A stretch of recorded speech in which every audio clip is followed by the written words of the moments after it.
Welcome to Hiring to Firing, the podcast. I'm Evan Gibbs, and with me is my co-host, Tracey Diamond. We're both partners at Troutman Pepper in the firm's Labor and Employment Practice Group, and I think that together we've handled pretty much every employment issue under the sun, everything from hiring to firing.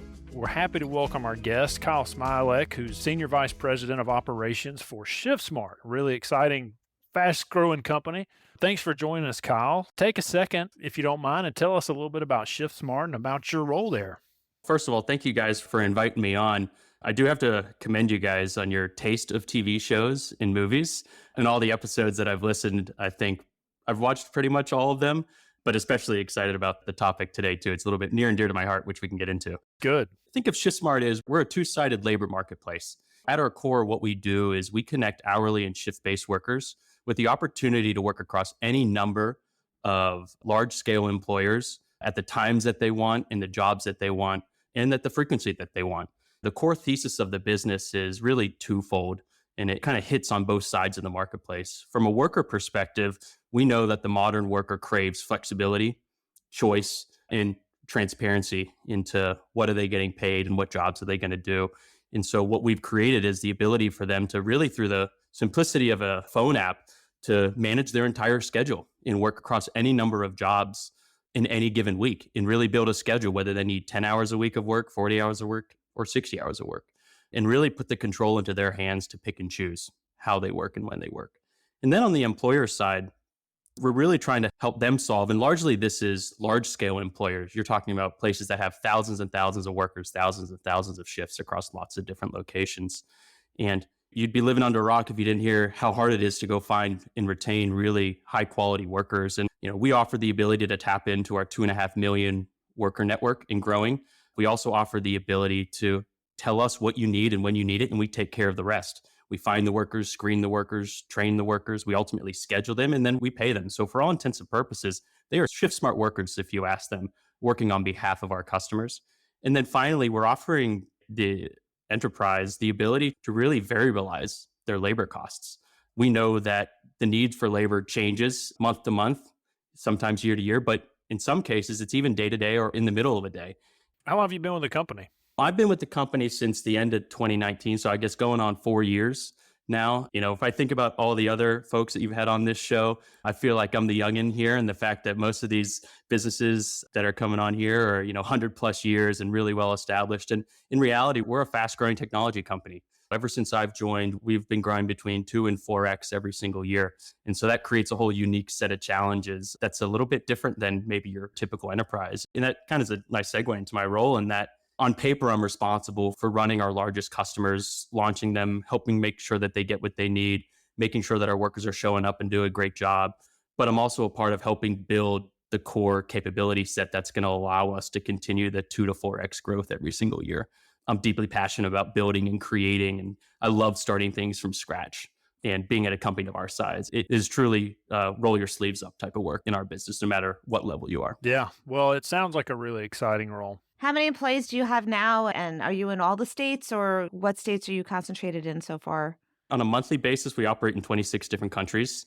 I would say we're predominantly in the US, but we're about 80, soon to be 100 employees total. When I joined, we were a little bit under 20. So luckily our revenue's outgrowing our employee growth. It's been really fascinating to be a part of learning what it means to go from a 20-person business to a 40-person business to a 60 to an 80. There are really, truly different challenges that we have faced along the way. And if I think pre-Shiftsmart, I was a consultant for over 10 years working with large companies of whom are very similar to our customer base right now. But I never really got to see, hey, what does it mean to actually run and grow a small business? And it's been pretty fascinating, especially trying to keep up with the pace that our business is growing at. Yeah, I know in Evan, in our practice, 50 employees seems to be an inflection point, and then 100 employees seems to be another big inflection point. So it is very interesting to see the various legal compliance issues that prop up as you grow. And you said currently you have around, I think, 2 million or so in your total contract workforce any given day. Just to put it into sense of how we've grown over the past several years, when I joined, we were about 100,000 workers on the platform, and now we're 2.5 million. Wow. As we start to think about labor, I actually think about it in kind of split ways, right?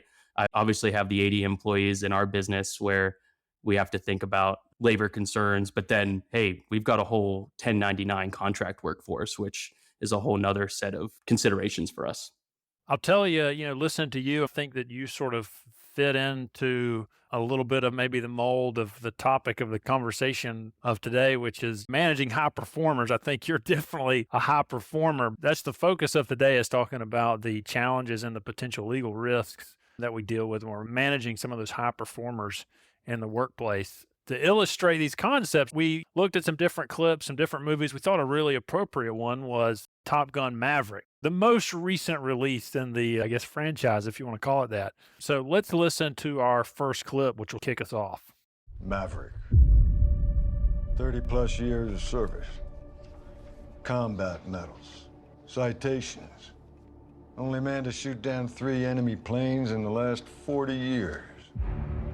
Yet you can't get a promotion, you won't retire, and despite your best efforts, you refuse to die.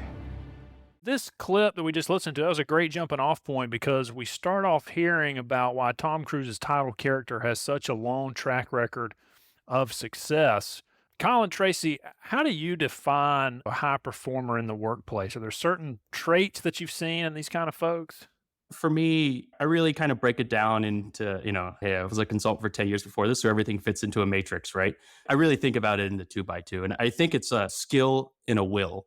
For us, there's a base set of skills that make you really successful in our business. We are heavily operational. We are tech-enabled operations too. So you have to be comfort around large data sets, large numbers. You have to be able to have familiarity with what are the latest things that are happening from a technology standpoint.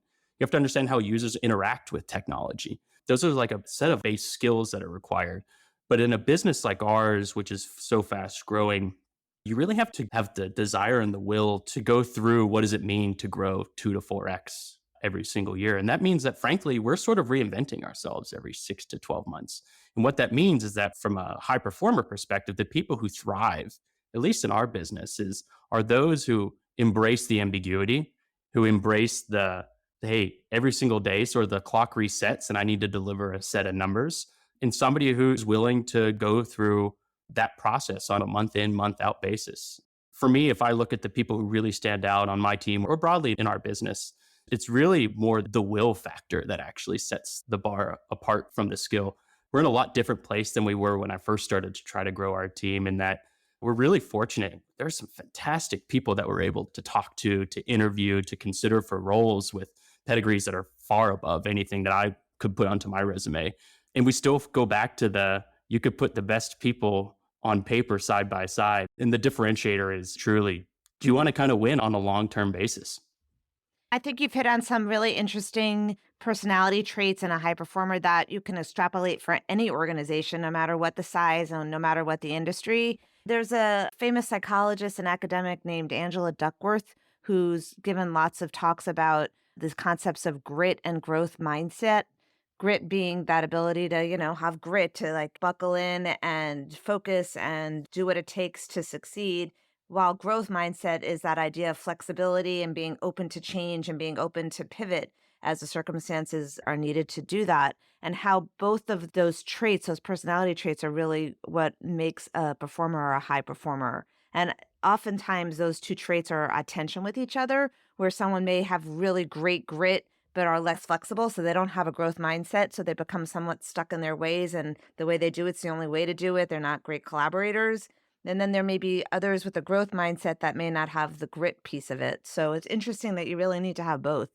Yeah, that's been certainly my takeaway.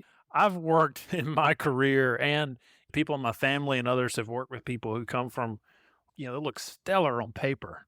And you're like, oh my gosh, this person is so qualified. They've got to be so smart and capable. And you work with them and they come across as kind of a dodo, with not a lot of gumption and, don't have that fire in their belly, so to speak. And then sometimes you'll get people on paper and you're like, oh, well, they're definitely a reacher. They're trying hard. They might not look that great on paper, but then you work with them and they just blow you away. You've got that grit factor. So I think with that in mind, I think that's a great segue to another question, which gets more to the heart of the discussion is, what are some of the day-to-day challenges with managing these folks, right? Because somebody that's just smart, a good problem solver is one thing, but at least in my experience, there are certainly some very real challenges that come with managing folks who are these sort of high performers. I'm wondering what your experiences have been, either Tracey working with clients, Kyle working with current company, or in your past as a consultant, what challenges that you've seen folks dealing with. I think that sometimes some of the traits that make someone individually a high performer may make them less collaborative, and they can be very difficult on the people that are managing up to them, right? The people that are on their team. And as the high performers manager, think about what it must be like to manage the Mavericks of the world.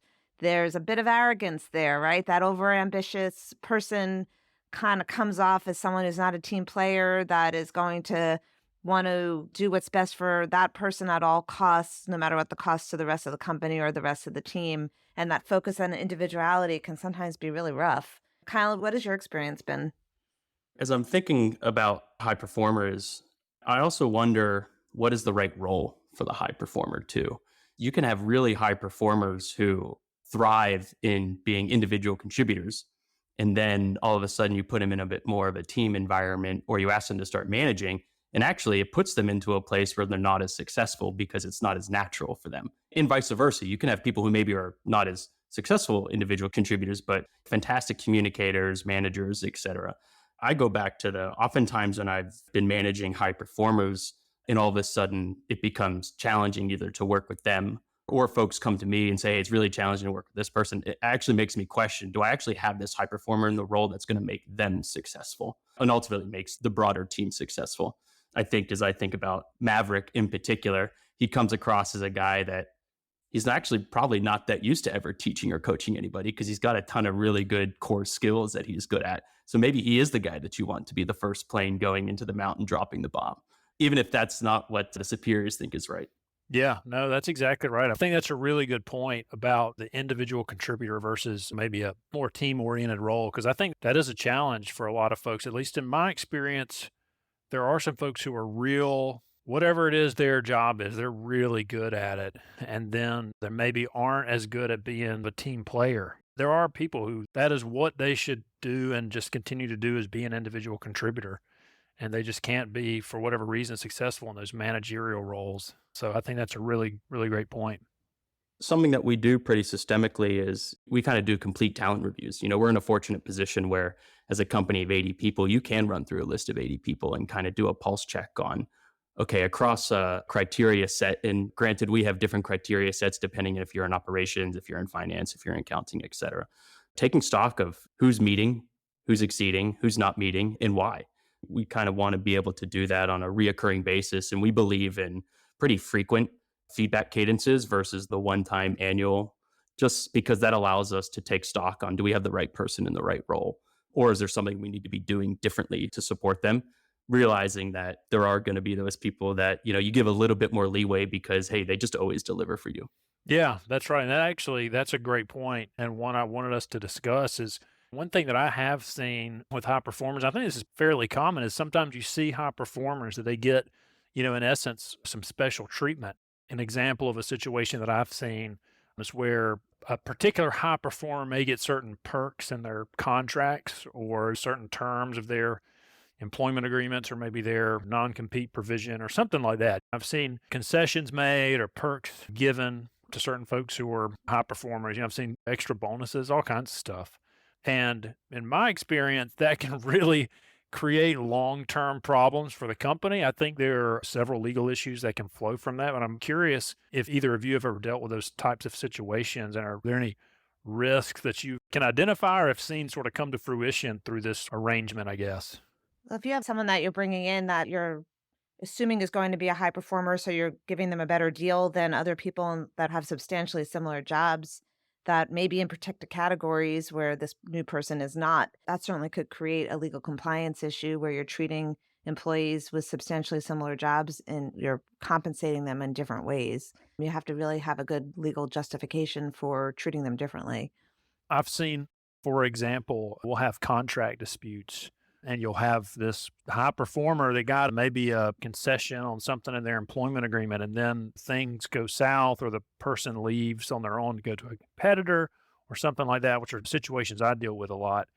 And then we come back and the client is surprised to learn that, hey, their contract is way different than the other, for example, the salespeople in the organization. This one person, their contract is very different.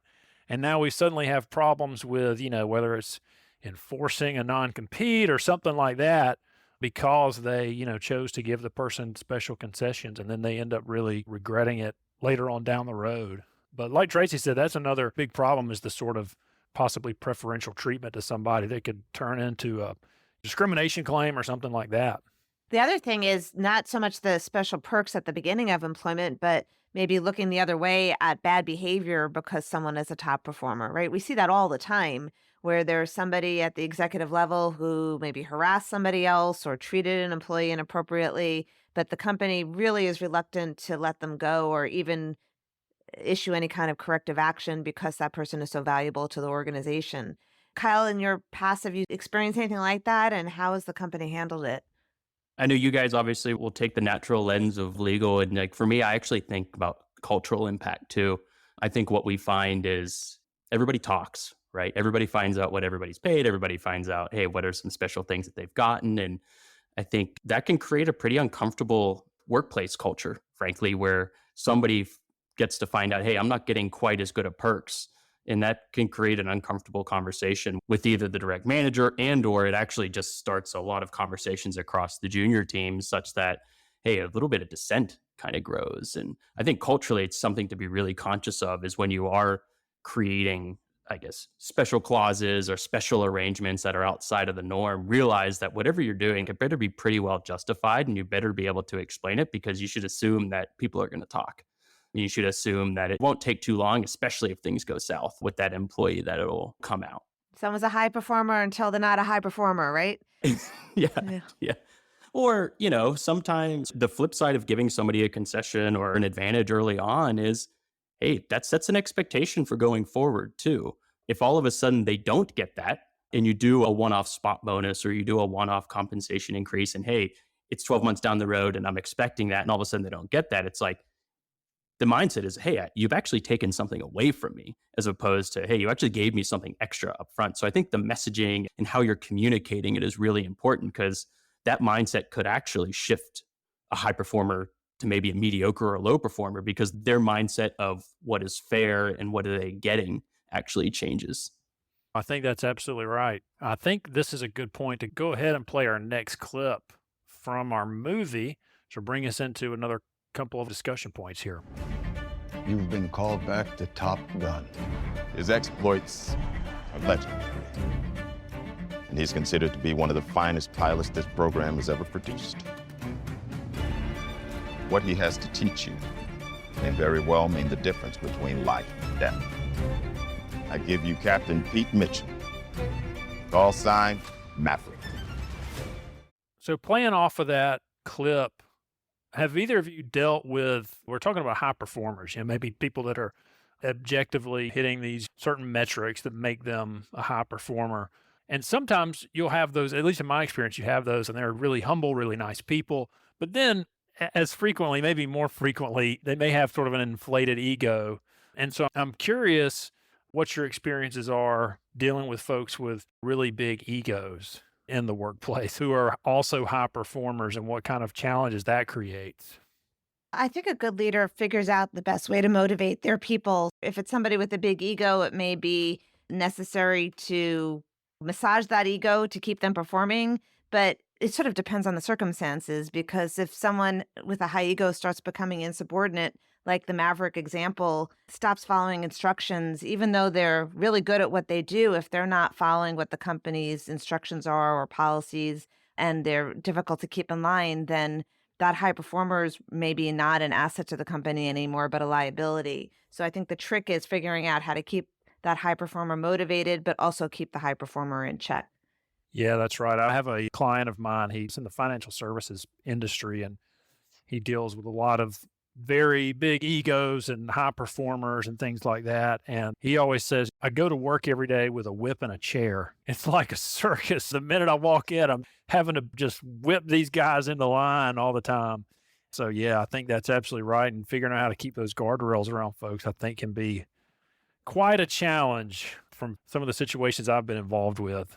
Maybe it's a question of sort of redefining what it means to be a high performer. If you have someone who's making their sales goals, so in that sense, they're a high performer, but they're not playing in the sandbox well with the rest of the team, I think it needs to be clarified what the expectations are, how we're defining high performer. You're not a high performer if you're not being collaborative with the rest of the team, no matter what sales metrics you're hitting. That message needs to be communicated from the top down, and consequences need to attach to it. Tracey, that's something that I was going to touch on. Is I think it's important. What is your company culture and what is your belief in having that type of personality in your company? It's actually something that we think about really consciously as we're bringing folks into the business and we're screening, and especially for the mid to senior level hires in particular too, because they ultimately generate what is the reality of the culture in a company. And a lot of times in our business, we are really focused on finding egoless high performers, which is sometimes hard to find, but we're willing to take a little bit of extra effort in that because in our business, there truly is no job too small.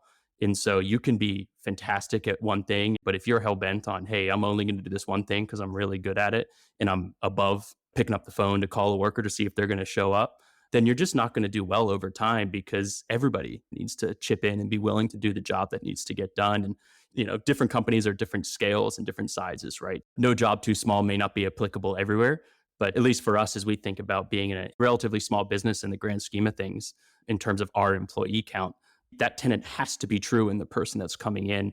It also helps us avoid down the road that we deal with somebody when we start asking them to go do a new project or a new task or a new role.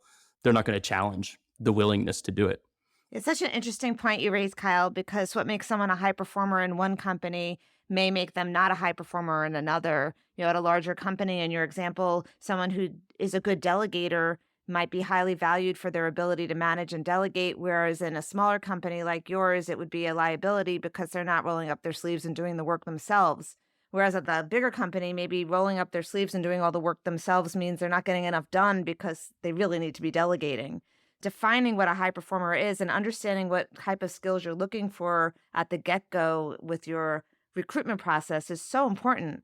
And I'm wondering, is there anything that you guys do to figure out when you have a stranger coming in for an interview, what you're looking for, that you can figure out in that 20 or 30-minute interview, whether that's going to be a good fit? Again, it depends on the level, but typically we're running the ability like, hey, we want to test your skills. That's generally like the first filter. And the skills can be, hey, for somebody more junior, going and doing a case study, we give you data, you go do an analysis, we come back and talk about it. Hey, if you're more senior, talk us through a previous role that you had and what were you hired to do? What did you actually deliver? What would you do better? What would you change? That's more of a skill assessment. But for us, we go really deep into, we want to find out about the person. We want to really understand, hey, what is truly the hardest thing that you've ever had to do? What is the biggest adversity that you ever faced? And oftentimes we'll ask them for non-work related examples because we want to actually understand what is the core motivator that you have. Through the good times, it's always easy. Everybody's always in a great mood. But when the going gets tough and you go through a rocky period, what do you default to in terms of how you operate? We go through multiple rounds of interviews, but that last piece on tell me an example in the past of where you've had to deal with some adversity. What's the hardest you've ever worked at something? Why did you care? Why did you keep pushing? What made you not quit, basically, is kind of a really good indicator of, A, the example that somebody gives can be indicative of how hard have they pushed themselves in the past. And B, it can also be indicative of like, what are the lengths that they're willing to go or the job that they're willing to do in order to deliver an objective that they've been tasked with. Those are hard interview questions. I don't know, Evan, what do you think? I was thinking the exact same thing. Man, I think they're great interview questions. I think it is really interesting to focus on sometimes the personal answers to those types of questions. What's a non-work thing that has been really difficult and how did you handle it? I think those are really good questions and they can suss out some of those personal traits and personal values. I think people expect a lot of interview questions around tough situations at work, but when you talk more about things outside of work, I think you get a really good sense maybe of who somebody is and what their values are, which really, of course, we don't work in a vacuum. It ultimately indicates what kind of fit they're going to be with the organization, I think. So be prepared when you're applying. I think the personal side also helps you draw a connection with the person who's maybe remotely across the table or maybe physically across the table. And you also suss out so much about hiring somebody or bringing somebody into the business is, will you personally be able to work with this person? And I think that you actually find out commonalities in terms of, hey, similar life experiences or some tangential experiences that allow you to connect the dots. And we actually view interviewing not only as just interviewing the person, we're also trying to help them understand who we are as Shiftsmart. Sure. And we also want to help them understand what they're getting into. So there is a little bit of a sales exercise in the sense that we want them to come to us. We don't have the luxury of a 100-year-old brand name, right? A lot of times people are coming into our business, and especially people with really high-powered backgrounds and fantastic resumes. And we're asking them to come join what is essentially a fast-growing company with a great track record, but still a pretty young business. You got to balance the really hard-hitting personal questions with, hey, we don't want to scare them away. Yeah, no, that's right. One thing we didn't talk about that I think is also important when we're talking about setting expectations on both sides of the employee relationship are whether the company considers itself a high-performing company. Does the company consider itself a high performer? I mean, Shiftsmart certainly is. But, some companies, it's a much more laid-back culture. It's a much more relaxed atmosphere, and there's not as much focus on growing the business rapidly or things like that. So I think it's also important, to your point, we're talking about the candidate interview cycle, to convey that, I think, expectation or that type of culture to the candidates as well. If the company's like, well, we're not really, we want to grow some, but let's not get out of hand. We're not trying to blow the doors off of anything. There are certainly some clients and companies and friends I know that work at companies like that where it's a much more relaxed approach. And I think setting those expectations up front can really avoid a misalignment of priorities, on both sides. Thinking about it with Maverick in mind, right? Maverick would probably fit in really great in some organizations and really not at all in other organizations. So either you're hiring to look for the Mavericks or you're hiring to suss out the Mavericks, put them in the discard pile. But it's important to know what you're getting yourself into with regard to the candidate as well as the candidate, what they're getting themselves into. Yeah. Yeah. I mean, I'd bring Maverick into Shiftsmart probably to run and launch a deal because it's such an individual exercise to work across a multifaceted exercise where you're really good at each of those things. But I probably wouldn't put him in charge of running a large scale customer because that means that he has to manage probably a bigger team and also engage with senior customers. And that might be a little bit challenging. And follow instructions, right? Follow instructions or follow a playbook, follow a set of standards. When you're launching things, sometimes you just have to go a little bit off script because you're dealt a card that you didn't expect. Well, this has been a really great discussion, both of you. Thanks so much for joining us today, Kyle. We've really enjoyed it and really appreciate your time. Listeners, we, of course, thank you for joining us today and for listening to this installment of our podcast. And please be sure to subscribe to our podcast. We're available on all the major platforms. And we'd love for you to leave us a review or shoot us an email or phone call. Tell us what we're doing great, what we're doing bad, what we can improve on. We'd love to hear from you. Thanks so much. Thank you.